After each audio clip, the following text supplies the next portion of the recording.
एक गांव में एक छोटा सा बच्चा था। उसके पिता तो थे लेकिन माँ की मृत्यु हो गई थी। पिता सारा दिन काम करता और अपने बेटे को पाल पोस कर बड़ा करता है। वह सारे सुख अपने बेटे को देता है जो एक माँ दे सकती थी। उस पिता ने कभी कुछ नहीं मांगा, सिर्फ इतना ही मांगा कि मेरे बेटे को कोई परेशानी ना हो।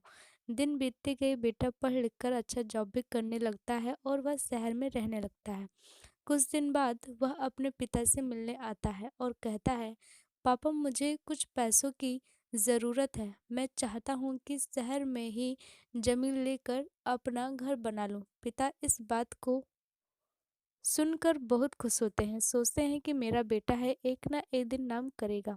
जिंदगी भर की बचाई हुई पूंजी को निकाल कर अपने बेटे को दे देते हैं। बेटा शहर चला जाता है और उन पैसों से अपना घर बना लेता है। पिता इधर इंतजार करता रहता है कि मेरा बेटा फिर से आएगा, एक ना एक दिन तो मेरे पास आएगा ही, जाएगा कहाँ। उसके पास अब कोई नहीं जाता था, क्योंकि ना ही अब उस पिता के पास पैसे थे और ना ही रहने का जगह था। कुछ दिन बाद बेटा फिर लौट कर आता है और अपने पिता से कहता है, पापा अब आप दादाजी बनने वाले हैं। पिता को बहुत खुशी होती है इस बात को सुनकर।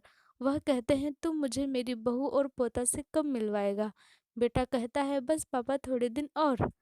पापा मुझे कुछ पैसों की ज़रूरत है, क्योंकि आजकल थोड़ा जॉब में खींच बीच हो रहा है, जिसके कारण से मुझे कुछ दिन के लिए सस्पेंड कर दिया गया है।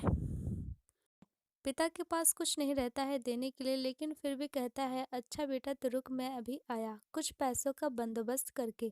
पिता बाद में महाजन से कुछ पैसे उधार लेकर अपने बेटे को दे देता है और बेटा पैसे लेकर शहर चला जाता है।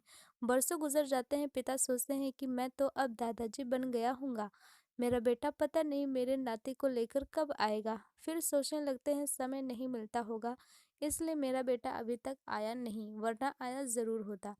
तब तक महाजन 2-3 आदमी को लेकर उस पिता के घर पर आता है और कहता है कि आपके वादे के मुताबिक मैं पूरे 3 महीने बाद आया हूँ अपने पैसे ले जाने। पिता कहते हैं, मेरे पास पैसे नहीं है देने के लिए।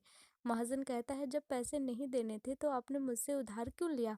तभी पिता कहते हैं, ठीक है रुको, मैं तुम्हारे लिए पैसों का बंदोबस्त करके आता हूँ। और वहाँ के नज़दीकी अस्पताल में चले जाते हैं। वहाँ जाकर अपना ब्लड डोनेट करते हैं और अपनी एक किडनी बेच देते हैं और उस महाजन का कर्जा छुट्टा कर देते हैं। किडनी बेचने के बाद उनकी स्थिति और भी खराब हो जाती है और वह उस राह में जी रहे होते हैं कि मेरा बेटा एक दिन आएगा ज़रूर।